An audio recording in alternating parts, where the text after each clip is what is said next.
Hello friends. After 2020 बहुत सारे लोग स्टॉक मार्केट में आ गए। राइट, बहुत सारे लोग इन्वेस्ट भी करते हो, आप भी इन्वेस्ट करते हो।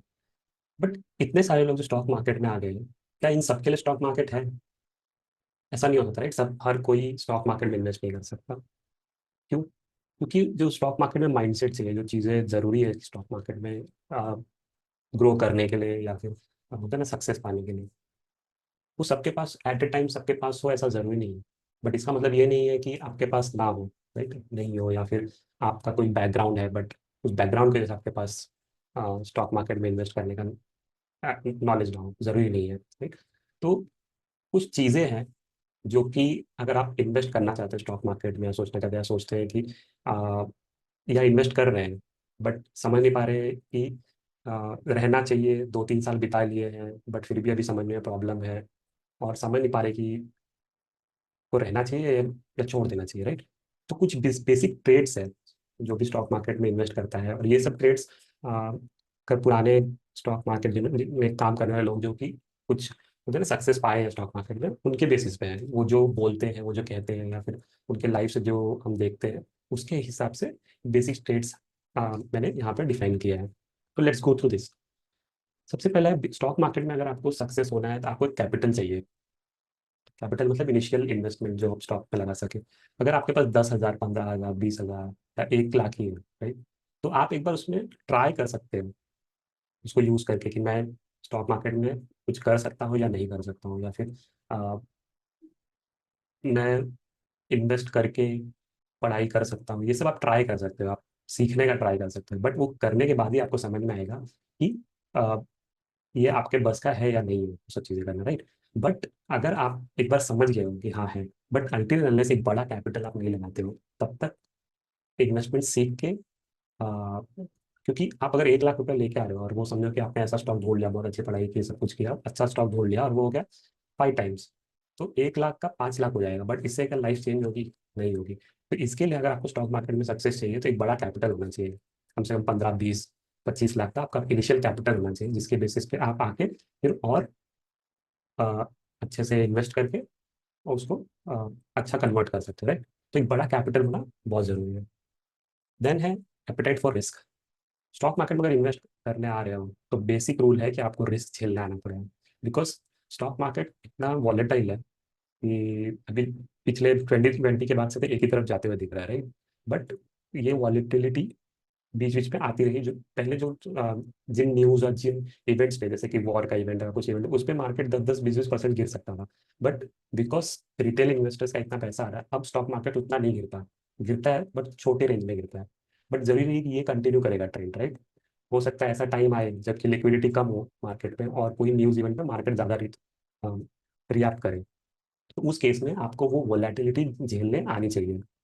राइट, तो अगर पूरी तरह से डिपेंडेंट है, आपका खर्चा चलने वाला स्टॉक मार्केट में, जो पैसे आपने इन्वेस्ट किए उसके ऊपर से आपका खर्चा चलने वाला, आपका बिल्स पे करने वाले, तो आपका रिस्क एपेटाइट अच्छा नहीं है। आपको वही पैसे मार्केट में लाने चाहिए जिस पे आप शॉर्ट टर्म में, जैसे कि 2, 4, 6 महीने में ऊपर नीचे अगर होता है तो उससे आपकी रात की नींद नहीं जाएगी। right? तो आपका रिस्क एपेटाइट होना चाहिए।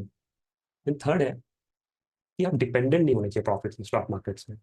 क्योंकि अगर समझो आपका स्पेंडिंग, आपके बिल्स या फिर आपकी लग्जरी, सपोज आप ऐसा डिसाइड करके आ रहे हो स्टॉक मार्केट पैसा लेके कि इससे जो भी रिटर्न बनेगा प्रॉफिट से, मैं उसको से निकाल के घूमने चला जाऊंगा। राइट, मैं घूमने चला जाऊंगा या फिर मैं आईफोन खरीद लूंगा या कुछ कुछ अपने लिए डिस्क्रिशनरी स्पेंडिंग कर लूंगा। तो वैसा मत कीजिए, क्योंकि अगर आप स्टॉक मार्केट में आ रहे हैं, इतना रिस्क ले रहे हैं, तो आपका माइंडसेट ये होना चाहिए कि प्रॉफिट जो भी बनेगा उसको मैं वापस री इन्वेस्ट करूंगा। उसको लेके मैं स्पेंडिंग या फिर बिल्स नहीं भरूंगा, बल्कि वापस री इन्वेस्ट करूंगा ताकि मेरा कंपाउंडिंग स्टार्ट हो पाए और पैसे से और पैसा बन पाए। राइट, लॉन्ग टर्म में कंपाउंडिंग से ही आपका बड़ा वेल्थ बनेगा। तो आप स्टॉक मार्केट में आ रहे हो तो आपका माइंडसेट होना चाहिए वेल्थ बनाने का, ना कि डेली खर्चे पूरे करने का। जो कि हम देख रहे हैं इंट्राडे ट्रेडर्स जो होते हैं वो डेली खर्चे के लिए स्टॉक मार्केट में इन्वेस्ट करते हैं, डेली पैसा निकालना चाहते हैं। राइट, और बहुत सारे लोग ऑफिस जॉब्स के साथ साथ करते हैं कि मैं अपनी बेसिक सैलरी से ज़्यादा कमा लूंगा ट्रेडिंग से, जो कि करेक्ट माइंडसेट नहीं है। राइट, कि क्योंकि यहाँ पे एक छोटी सी न्यूज़ इवेंट कुछ भी आया उस दिन मार्केट ऊपर नीचे हो सकता है, और इसलिए आई थिंक सेबी भी कहती है कि 70% लोग इंट्राडे में नहीं कमा पाते, या फिर जीरोधा के फाउंडर ने भी कहा है मोर देन 90% लोग, 95% लोग ट्रेडिंग में नहीं कमा पाते पहले, क्योंकि वो काफ़ी वॉलेटाइल हो जाता है डे टू डे में। तो लॉन्ग टर्म में आप बट ठीक है। So do not depend on your profits कि मैं प्रॉफिट आएगा तो मैं ये बिल भर दूंगा या फिर कोई लग्जरी पूरी कर लूंगा। And control on your emotions. अगर आपका इमोशंस ऐसा है कि छोटी सी न्यूज़ आई और आप उसमें आपकी किसी कंपनी में इन्वेस्ट किया और उस पर छोटी सी न्यूज़ आई, किसी ने कुछ न्यूज़ भी डिफरेंट डिफरेंट काइंड की होती है राइट। कोई न्यूज़ होती है कि जो कि एक्चुअल में हुई हुई, कोई न्यूज़ होती है कि जस्ट इट्स र्यूमर है। रूमर है क्योंकि यहाँ पे होता है कि कंपनीज पे कुछ ना कुछ न्यूज़ इवेंट्स जनरेट करके आप देखोगे कि एक न्यूज़ पॉलीकैप पे एक न्यूज़ आई थी कि टैक्स डिपार्टमेंट का उस पर रेड पड़ा है। बट वो उसमें क्या निकला नहीं निकला, स्टॉक तो गिर गया राइट, उसी सेम डे 10-15% गिर गया। बट फिर देखोगे आपकी वापस से पॉलीकैब अपने पुराने हाई को तोड़ के आगे भी जा चुका है।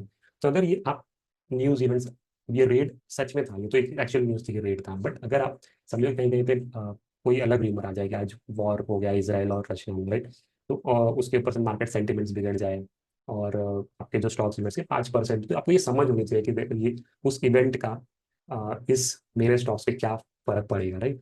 कभी कभी होता है कि स्टॉक स्पेसिफिक नहीं होता, मार्केट स्पेसिफिक न्यूज़ होती है या फिर कंट्री स्पेसिफिक न्यूज़ होती है, उसमें आप इमोशंस कैसे कंट्रोल कर पाते हो अपने right? जब आपका जैसे कि आप अगर समझो कि कोई आपने स्ट्रैटेजी बनाई है कि मेरा स्ट्रैटेजी है कि इस इतने रेंज पे आने पे मैं स्टॉक बाय करूंगा, इतने पे सेल करूंगा, बट आपका आपकी स्ट्रैटेजी है बट फिर भी आप इमोशंस के बेसिस पे डिसीजंस ले रहे हो कि आज ये न्यूज़ आ गई तो मैं निकल जाऊंगा या ये न्यूज़ आ गई तो मैं खरीद लूंगा स्टॉक, क्योंकि न्यूज़ भी मैनिपुलेट हो सकती है। अच्छी न्यूज़ डाल के अच्छी न्यूज़ डाल के आपको मोटिवेट किया जाता है खरीदने पे, या फिर खराब न्यूज़ डाल के आपको मोटिवेट किया जाता है बेचने पे। तो आपका कंट्रोल होना चाहिए अपने इमोशंस पे। Then learning to read companies financial statement. अभी आप अगर समझो कि आ रहे हो स्टॉक मार्केट में तो आपको एक बेसिक अंडरस्टैंडिंग अभी इसके लिए जरूरी नहीं है कि आपको फाइनेंशियल स्टेटमेंट्स उस लेवल का पढ़ने आना चाहिए जैसे कि सी एस पढ़ते हैं या फिर सी एफ पीज या फिर जो भी लोग पढ़ते हैं, हाई लेवल नहीं होना चाहिए आपको। इधर फाइनेंस में कोई डिग्री की जरूरत नहीं है, बट बेसिक एक स्क्रीनर पे जाके अपना प्रॉफिट एंड लॉस देखना, उसको कंपेयर करना year on year, quarter and quarter. Then उसके बाद बैलेंस शीट को पढ़ना कि कितना एसेट है, लाइबिलिटी है, कितना कंपनी डेट लेके ली हुई है, उसका प्रॉफिट कितना हो रहा है ईयर ऑन ईयर। ये सब बेसिक जो चीज़ें हैं, आर ओ ई देखना, आर ओ सी देखना, आर ओ सी देखना, ये सब बेसिक अंडरस्टैंडिंग होनी चाहिए। Then quick and long term. अगर आप स्टॉक मार्केट में आ रहे हो क्विक मनी बनाने, जैसे मैंने बताया था इंट्रा ट्रेड अगर कर रहे हो, इंट्रा डे वगैरह कर रहे हो और बहुत ही जल्दी, या फिर चाहते हो कि मैं इनिशियल कैपिटल स्टॉक मार्केट से बनाऊँ, तो most of the intraday trading वही करते हैं जो बोलते हैं कि मेरे पास बेसिक कैपिटल नहीं है, 10-15-20 हज़ार है, 1 लाख है, इस पे मुझे अभी कैपिटल बनाना है। तो सेम कि जैसे आपने देखा होगा कि सेबी या फिर जो ब्रोकिंग फर्म्स बताते हैं राइट कि 70-90% लोग इंट्राडे में लॉस लेते हैं। तो अगर क्विक मनी बनाने के लिए आ रहे हो तो रिस्की है, तो आपको नहीं करना चाहिए, बल्कि लॉन्ग टर्म के लाना चाहिए कि धीरे धीरे धीरे आप सीखो, सीख के कंपनीज के बारे में स्टडी करो, कैसे क्या चार्ट्स बनते हैं, कंपनी कैसे, कंपनी जब डाउन टर्न में होती है तो क्या चार्ट्स बनते हैं, कंपनी क्यों डाउन टर्न में जा रही है, आपको वो सब फाइनेंशियल स्टेटमेंट्स देख के उनके उनके प्रॉफिट ग्रोथ को, सेल्स ग्रोथ को देख के समझ में आना चाहिए कि क्यों चार्ट किस तरफ जा रहा है राइट, और क्यों प्राइस नीचे की तरफ है या ऊपर है राइट। वो सब ग्रोथ से आपको लिंक करने आना चाहिए। और ये सब तभी हो पाएगा जब टाइम दोगे और टाइम देके सीखोगे। इसके लिए आपको कभी भी अगर स्टॉक मार्केट में आना है तो लॉन्ग टर्म के लिए आएंगे, क्विक मनी के लिए मत आइए, क्योंकि मोस्ट ऑफ द लोग जो क्विक मनी के लिए आते हैं वो पैसा लूज करते हैं। Understanding Y investing in stock market.